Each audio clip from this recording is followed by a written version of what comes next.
La Guerra Fría fue un enfrentamiento iniciado al finalizar la Segunda Guerra Mundial en 1945. El fin de la guerra supuso el fin de la hegemonía de Europa.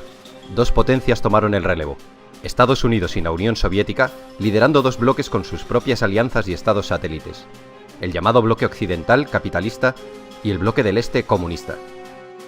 ¿Por qué se llamó Guerra Fría? Porque ninguno de los dos bloques tomó nunca acciones directas contra el otro. No fue una guerra al uso, aunque sí hubo conflictos derivados y guerras subsidiarias. Las razones de este enfrentamiento fueron esencialmente ideológicas, políticas, económicas y propagandísticas. La Unión Soviética financió y respaldó revoluciones y gobiernos socialistas, mientras que Estados Unidos también dio abierto apoyo y propagó desestabilizaciones y golpes de Estado en Latinoamérica. Los antecedentes de la Guerra Fría los encontramos antes de 1945, concretamente en 1917, tras el triunfo de la Revolución Rusa, de la que Rusia emergió como el primer país socialista. Este fue uno de los primeros eventos que provocó erosiones considerables en las relaciones ruso-estadounidenses. Los soviéticos defendieron que el capitalismo debía ser derribado por la fuerza para ser reemplazado por un sistema comunista. Los capitalistas americanos, tras el estallido de la Revolución, ayudaron al Ejército Blanco durante la Guerra Civil Rusa.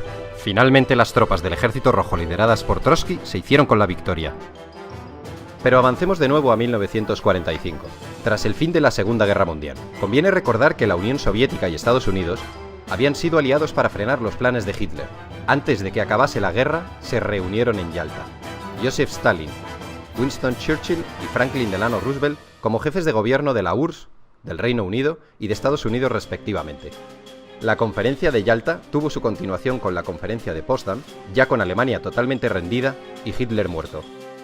Estas conferencias supusieron la división de Alemania en 4 zonas, una parte para cada país y otra para Francia.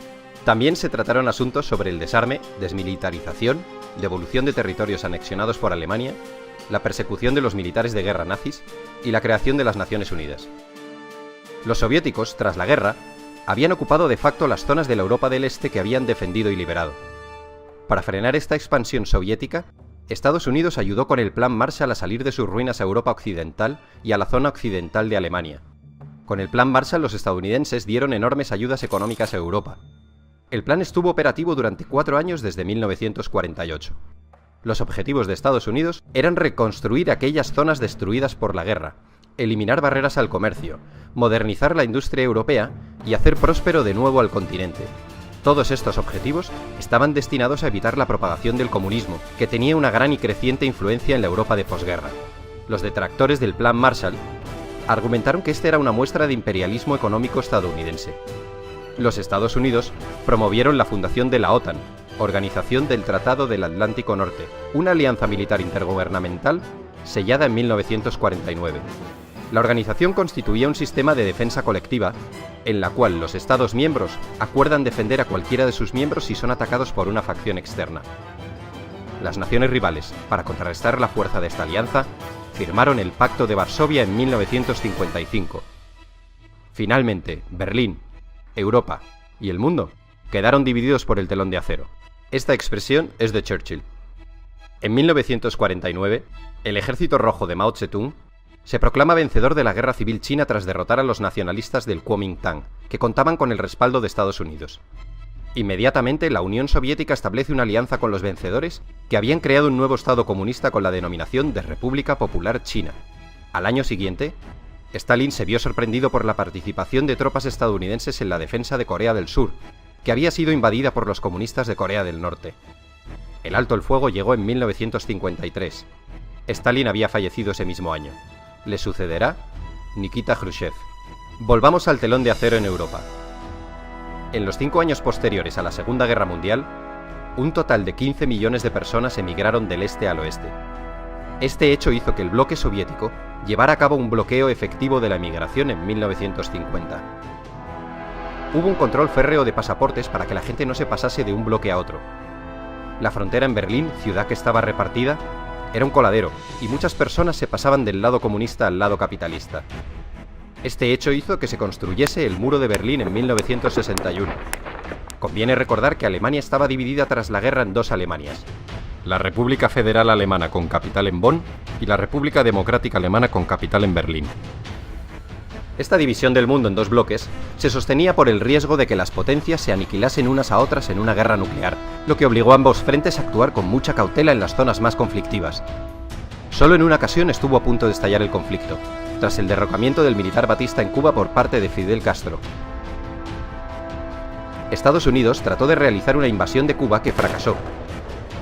En 1962 ocurrió la llamada crisis de los misiles, cuando el presidente Kennedy castigó con un bloqueo a Cuba por el asunto de los barcos soviéticos cargados con misiles y dirigidos contra Estados Unidos.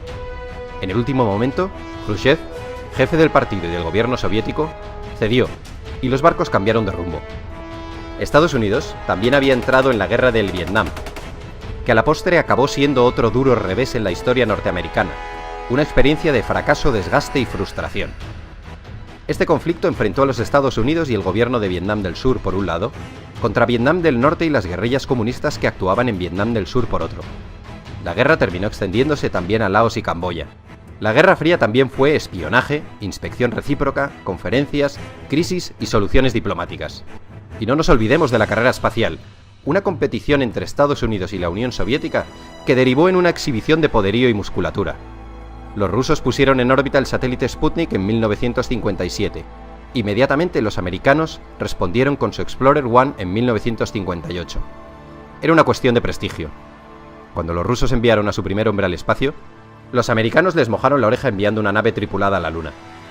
En 1980, Reagan ganó las elecciones con la promesa de incrementar el gasto militar y enfrentarse a los soviéticos en cualquier lugar que fuera necesario. Tanto Reagan como la recién elegida primera ministra británica Margaret Thatcher denunciaron sin cesar la ideología comunista. Reagan calificó a la Unión Soviética como el imperio del mal y predijo que el comunismo acabaría en el montón de cenizas de la historia. A principios de 1985, el anticomunismo visceral de Reagan se desarrolló en una postura conocida como la doctrina Reagan, en la que además de la contención, abogaba por el derecho de los Estados Unidos de subvertir y derrocar los gobiernos comunistas existentes.